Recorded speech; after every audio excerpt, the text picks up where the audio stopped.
우리 이 시간 함께 나눌 하나님 말씀 보겠습니다. 우리 이 시간 함께 나눌 하나님 말씀 요한복음 1장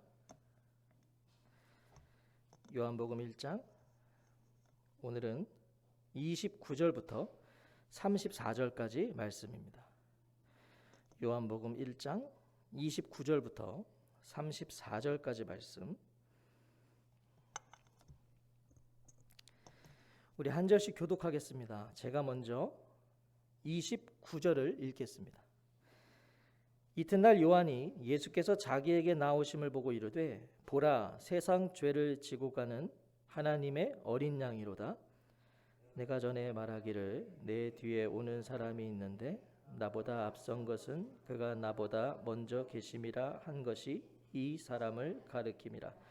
나도 그를 알지 못하였으나 내가 와서 물로 세례를 베푸는 것은 그를 이스라엘에 나타내려 함이라 하니라. 요한이 또 증언하여 이르되 내가 보매 성령이 비둘기같이 하늘로부터 내려와서 그의 위에 머물렀더라. 나도 그를 알지 못하였으나 나를 보내어 물로 세례를 베풀라 하신 그이가 나에게 말씀하시되 성령이 내려서 누구 위에든지 머무는 것을 보거든 그가 곧 성령으로 세례를 베푸는 이인 줄 알라 하셨기에 내가 보고 그가 하나님의 아들이심을 증언하였노라 하니라. 아멘. 오늘은 요한복음 6번째 내가 보매란 제목으로 하나님 말씀 전하겠습니다. 함께 읽은 본문은 세례 요한의 두 번째 증언입니다. 두 번째 증언. 우리가 지난 시간에 나누었던 것이 세례 요한의 첫 번째 증언이었어요. 요한의 첫 번째 증언은 무엇이었죠? 나는 아무것도 아니다. 나는 소리일 뿐이다. 이게 요한의 첫 번째 증언이었어요. 나는 아무것도 아니다. 나는 소리일 뿐이다. 예수님은 말씀이시고 자신은 그 말씀을 전달하는 소리일 뿐이라고 요한은 증언합니다. 그는 첫 번째 증언에서 자신에 대한 관심을 다 부정해버려요. 사람들의 그 집중되는 이목들 다 부정해버립니다. 바로 그 다음날 있었던 사건이 오늘 본문이에요. 요한에게 집중되었던 시선들 그것을 다 부인한 다 부정해버린 그 다음날 있었던 사건이 오늘 본문입니다. 요한은 오늘도 증언자로서의 사명을 감당합니다. 증언자로서의 사명. 그리고 그때 멀리서 한 청년이 자신을 향해서 걸어오는 것을 보게 돼요. 청년을 유심히 바라본 요한은요, 갑자기 그 청년을 가리키며 이렇게 외칩니다. 29절에 이튿날 요한이 예수께서 자기에게 나오심을 보고 이르되 보라 세상 죄를 지고 가는 하나님의 어린 양이로다. 그가 자기를 향하여 오시는 예수님을 보고라고 하는 거죠. 감동적인 순간입니다. 지금 이 순간이 감동적인 순간. 왜요? 예수님께서 공개적으로 처음 등장하시는 순간이기 때문이에요. 예수님이 그동안은 나타나지 않으셨어요. 그런데 오늘 공개적으로 이제 공식 석상에 드러나시는 겁니다. 하지만 이 가슴 터질 듯한 이 감동은요, 오직 세례 요한의 몫이었어요. 요한만이 감동에 벅차 있다는 것입니다.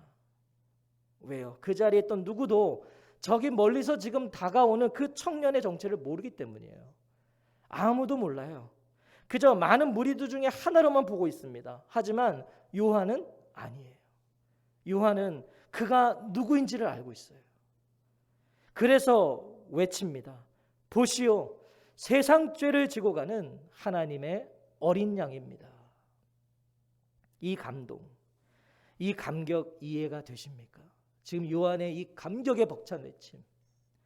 지금까지 요한이 존재한 이유는요, 오늘을 위해서였어요. 지금 이 순간을 위해서 요한은 존재했던 것입니다. 요한이 사람들에게 세례를 베풀었던 이유는 지금 이 순간을 위해서였어요. 요한이 왜 세례를 베풀었습니까? 그가 세례 요한이기 때문에 세례를 베풀었나요? 아니죠. 그가 세례를 베풀었기 때문에 세례 요한이라는 호칭을 얻은 거예요. 요한은 자신이 세례를 베푼 이유를 이렇게 말합니다. 31절을 보시면 나도 그를 알지 못하였으나 내가 와서 물로 세례를 베푸는 것은 그를 이스라엘에 나타내려 함이라 하니라. 이것이 요한이 세례를 베푼 이유였습니다. 요한은요, 나도 이분을 알지 못했다고 그래요. 나도 그를 알지 못했다. 그래서 자기도 그분을 알려야 되는데 그것이 자신의 사명인데 그분이 누군지 몰라서 물로 세례를 베풀었다고 합니다. 그를 알고 싶어서. 그것이 요한이 세례를 베푼 목적이었어요. 이상하지 않으세요? 요한이 지금 예수님을 알지 못했다고 그래요. 나도 그를 알지 못했다. 이 이상한 거예요. 왜냐하면 요한과 예수님은 사촌관계잖아요. 아무리 어렸을 적에 교류가 없었다고 그래도요, 예수님을 몰랐다, 그 존재를 몰랐다라고 말하기가 어렵습니다. 하지만 오늘 요한은 몰랐다 그래요. 나도 그를 몰랐다. 이것은 사촌 예수를 몰랐다는 것이 아니겠죠. 이 메시아이신 예수님을 몰랐다는 거예요. 예수님이 메시아이신 줄 몰랐다는 거죠. 왜요? 우리가 계속해서 나눴지만 예수님을 아는 것은 혈통으로나 육정으로나 사람의 뜻으로는 될 수 없는 것이기 때문이죠. 사람의 힘으로는 알 수 없는 것이에요. 요한도 궁금했습니다. 요한도 궁금했어요. 자신의 사명은 빛에 대하여 증언하는 것이고 그 빛을 모든 사람이 자기로 말미암아 믿게 하는 것이었는데 그게 요한의 사명이었는데 그런데 그 빛이 누구인지를 몰랐단 말이에요. 요한도. 하나님께서 가르쳐 주신 단서만 알고 있었어요. 그 단서가 무엇이었죠? 33절을 보시면 나도 그를 알지 못하였으나 나를 보내어 물로 세례를 베풀라 하신 그이가 나에게 말씀하시되 성령이 내려서 누구 위에든지 머무는 것을 보거든 그가 곧 성령으로 세례를 베푸는 이인 줄 알라 하셨기에. 세례를 베풀라고, 그리고 세례를 베풀 때 메시아를 알게 해줄 거라는 말씀이 그가 안 전부였어요. 세례를 베풀 때 알게 될 것이다. 그게 전부였다는 거죠. 성령이 어떤 사람 위에 내려와서 머무는 것을 보거든 그가 바로 성령으로 세례를 주시는 분임을 알아라. 이것만 알고 있었다는 거예요. 요한은 그 말씀 때문에 세례를 베풀었고요. 마침내 보았다고 고백합니다. 내가 보매, 내가 봤다. 요한은 봤습니다. 하나님 말씀대로 한 사람 위에 성령이 비둘기같이 내려서 그 위에 머무는 것을 봤어요. 하나님의 말씀을 두 눈으로 확인했다는 거예요. 이것이 되게 복된 인생 아닌가요? 하나님의 말씀을 내가 두 눈으로 확인하는 인생. 이것만큼 복된 인생이 어디 있겠어요? 자신을 보내신 이유, 준비하고 예비하라 하신 그 메시아를 두 눈으로 직접 확인했습니다. 당시의 상황을 상상해 보십시오. 요한이 하나님 말씀대로 누군가에게 세례를 베풀었는데 하늘에서 비둘기같이 성령이 내려와서 그 위에 머무는 것을 봤다면 그 당시의 상황을 상상해 보세요. 감격의 순간이었을까요? 그게요? 저는 그것이 감격의 순간이라고 생각되지 않아요. 두렵고 떨림의 순간이었을 거예요. 한 번도 경험해보지 못한 상황이잖아요. 갑자기 하늘에서 성령이 비둘기같이 내려와 그 위에 머무는 게 두려웠겠죠. 떨림의 순간이었을 겁니다. 한순간이었는지도 몰라요. 정말 눈 깜짝할 새 일어난 역사일 수도 있어요. 왜냐하면 분명 성령이 비둘기같이 하늘에서 내려와 예수님 위에 머무는 것은요, 그것을 목격한 것은 예수님과 요한이 유일했기 때문이에요. 주변에 아무도 그걸 보지 못했어요. 예수님과 요한만 그걸 봤어요. 당시 요한은요, 어안이 벙벙한 상태로 다음 사람에게 세례를 베푸는지도 몰라요. 왜냐하면 지금 세례를 다 줄 서 있었거든요. 한 사람 베풀고 그 다음 사람 베풀고 하는데 예수님 차례에 그 역사가 일어났어요. 거기서 중단되지 않았겠죠. 다음 사람을 또 세례를 베풀었을 거예요. 한순간이었는지도 몰라요. 그러다가 드디어 오늘 그분을 하나님께서 메시아라고 가르쳐 주신 그 예수님을 다시 보게 된 거예요. 어쩌면 스쳐 지나갔던 그분을 오늘 다시 보게 된 거라고요. 다른 사람은 몰라도 요한은 아직도 그날의 감동과 떨림에 젖어 있잖아요. 그 감동과 떨림이 지금 감탄이 되어 터져 나온 것이에요. 그게 뭐예요? 보라, 세상 죄를 지고 가는 하나님의 어린 양이로다. 그런데 이것도 좀 이상해요. 예수님을 확인하자마자 외친 요한의 고백이요, 이해가 안 돼요.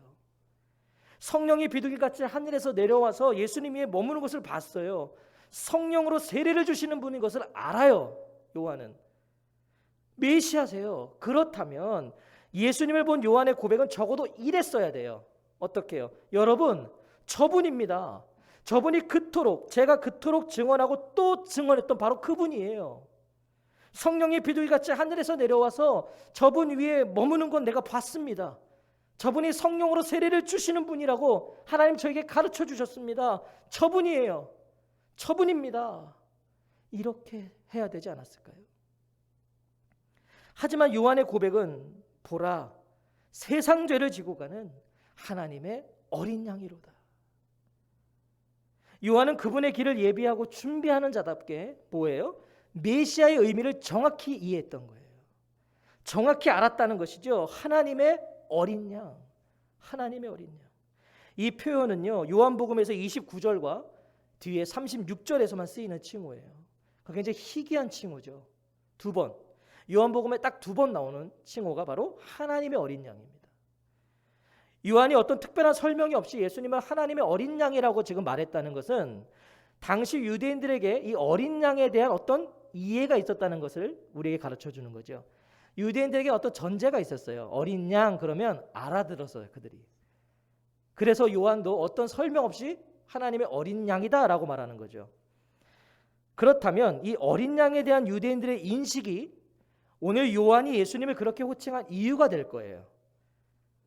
당시 유대인들에게 이 호칭은요, 출애굽기의 유월절 그 어린 양, 그리고 메시아가 양과 같다는 이사야의 예언을 떠오르게 했을 거예요. 유대인들에게는 그 이해가 있었어요. 출애굽의 그 당시에 어린 양, 유월절 어린 양, 그리고 메시아는 양과 같다라는 이사야의 예언. 출애굽기 12장 6절에 보면 이달 열 나흔 날까지 간직하였다가 해질 때에 이스라엘 회중이 그 양을 잡고 그 피를 양을 먹을 집 좌우 문설주와 임방에 바르고, 또 13절에 보면 내가 애굽 땅을 칠 때에 그 피가 너희가 사는 집에 있어서 너희를 위하여 표적이 될지라. 내가 피를 볼 때에 너희를 넘어가리니 재앙이 너희에게 내려 멸하지 아니하리라. 이사야의 예언은 무엇입니까? 이사야 53장 7절에 보면 그가 곤욕을 당하여 괴로울 때에도 그의 입을 열지 아니하였으며 마치 도수장으로 끌려가는 어린 양과 털 깎는 자 앞에서 잠잠한 양같이 그의 입을 열지 아니하였도다. 자, 결국 무엇이에요? 요한이 예수님을 하나님의 어린 양이라고 증언한 것은요, 예수님이 자기 백성을 구원할 그리스도시고 또한 그 일은 유월절 어린 양처럼 자기 희생을 통해 성취됨을 암시하는 거예요. 자, 그런 고난받는 종으로 오셨다는 거죠, 예수님은. 이 순간 요한의 마음이 어땠겠냐고요. 예수님을 확인했고 그분이 누군지를 아는 자가 저기서 지금 예수님 다가오시는 그 주님을 봤을 때 보라, 세상 죄를 지고 가는 하나님의 어린 양이라고 외칠 때 그의 마음, 그의 심정은 먹먹했을 거예요. 어쩜 요한의 눈에는 눈물이 고였는지도 몰라요. 보라, 세상 죄를 지고 가는 하나님의 어린 양이로다. 짐 하나 지는 것도 쉽지 않습니다. 우리가 짐 하나 지는 것도 쉽지 않아요. 그런데 세상 짐을 지셨대요. 세상 짐. 그것도 죄의 짐을 지셨어요. 죄의 짐. 그 누구도 그 무엇도 해결할 수 없는 이 죄의 짐. 그것도 세상 죄의 짐을 지셨다고 말씀해요. 세상 죄를 지고 가는 하나님의 어린 양이신 예수님은 그래서 인생들에게 이렇게 말씀하실 수 있어요. 수고하며 무거운 짐진 사람은 모두 내게로 오너라. 내가 너희를 쉬게 하겠다. 세상 짐을 지셨기 때문에. 우리 인생에 이 죄의 짐보다 무거운 짐이 있을까요?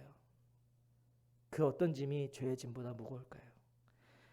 우리 주님 그 세상 죄를 지고 가는 하나님의 어린 양이세요. 하지만 예수님은 그저 죄를 지고 가는 분으로 우리가 생각하면 안 됩니다. 죄를 지고 가는 분이다로 생각하시면 안 돼요. 여기서 지고 가는은요, 없이 하거나 제거한다는 의미를 담고 있습니다. 그러니까 예수님은 세상 죄를 제거하시는 속죄 제물로서의 하나님의 어린 양이신 거예요. 죄책을 지시는 게 아니라 죄를 없애시는 분이라고요. 말 그대로 죄를 없애버린다. 그렇다면 세상 죄를 지고 가는 하나님의 어린 양이로다는 이 요한의 증언은요, 예수님의 사랑과 희생과 헌신과 순환과 승리가 담겨있는 선언인 것이죠. 다 담겨있는 선언인 거예요. 세상 죄를 지고 가는 하나님의 어린 양이로다에 진하게 흐르고 있는 예수님의 사랑이 보이십니까? 이 말씀 안에 들어있는 예수님의 사랑. 예수님은요, 자신을 알지도 못하고 자신을 영접하지도 않는 세상을 위해 어린 양으로 오신 거예요. 살리기 위해 오셨어요. 영접도 하지 않았는데, 찾지도 않았는데 살리기 위해 오셨다고요. 환영도 하지 않는 세상을 사랑하러 오셨어요. 그 사랑이 무엇입니까? 눈을 뜨게 하시는 거였죠. 어둡기 때문에 어둠 속에 갇혀서 비추인 빛도 깨닫지 못하는 그 인생들의 눈을 열어주시기 위해서 예수님이 오셨어요. 속죄, 이 어둠을 해결할 수 있는 건 속죄죠. 죄사함만이 우리를 어둠에서 자유할 수 있게 하십니다. 예수님 그래서 하나님의 어린 양이 되어서 희생 제물이 되어 주시는 거예요. 그 일을 하시기 위해서. 예수님께서 어린 양으로 희생 제물이 되어 주신다는 것, 우리가 사실은요 어떤 의미인지를 잘 몰라요. 그냥 하나님의 어린 양, 희생 제물, 우리가 이걸 피부로 와닿지 않기 때문이죠. 그래서 이사야 53장은요 그것이 무엇인지를, 하나님의 어린 양이라는 게 도대체 어떤 의미인지를요 자세히 증언하고 있습니다. 제가 새 번역 성경으로 한번 읽어드리겠습니다. 이사야 53장인데요. 그는 주님 앞에서 마치 연한 순과 같이 마른 땅에서 나온 싹과 같이 자라서 그에게는 고운 모양도 없고 훌륭한 풍채도 없으니 우리가 보기에 흠모할 만한 아름다운 모습이 없다. 그는 사람들에게 멸시를 받고 버림을 받고 고통을 많이 겪었다. 그는 언제나 병을 앓고 있었다. 사람들이 그에게서 얼굴을 돌렸고 그가 멸시를 받으니 우리도 덩달아 그를 귀하게 여기지 않았다. 그는 실로 우리가 받아야 할 고통을 대신 받고 우리가 겪어야 할 슬픔을 대신 겪었다. 그러나 우리는 그가 징벌을 받아서 하나님에게 맞으며 고난을 받는다고 생각하였다. 그러나 그가 찔린 것은 우리의 허물 때문이고 그가 상처를 받은 것은 우리의 악함 때문이다. 그가 징계를 받음으로써 우리가 평화를 누리고 그가 매를 맞음으로써 우리의 병이 나았다. 우리는 모두 양처럼 길을 잃고 각기 제갈 길로 흩어졌으나 주님께서 우리 모두의 죄악을 그에게 지우셨다. 그는 굴욕을 당하고 고문을 당하였으나 아무 말도 하지 않았다. 마치 도살장으로 끌려가는 어린 양처럼, 마치 털 깎는 사람 앞에서 잠잠한 암양처럼 끌려가기만 할 뿐 아무 말도 하지 않았다. 이게 하나님의 어린 양입니다. 이것이 세상 죄를 지고 가는 하나님의 어린 양에 담긴 의미라는 거예요. 실제로 양을 잡는 모습을 보신지 모르겠어요. 저도 양을 잡는 모습을 본 적이 없는데 한 선교사님이요, 실제로 이 양을 잡는 모습을 자기가 봤다는 걸 제가 이야기를 들었어요. 마치 도살장으로 끌려가는 어린 양처럼, 마치 털 깎는 사람 앞에서 잠잠한 암양처럼 끌려가기만 할 뿐 아무 말도 하지 않았다.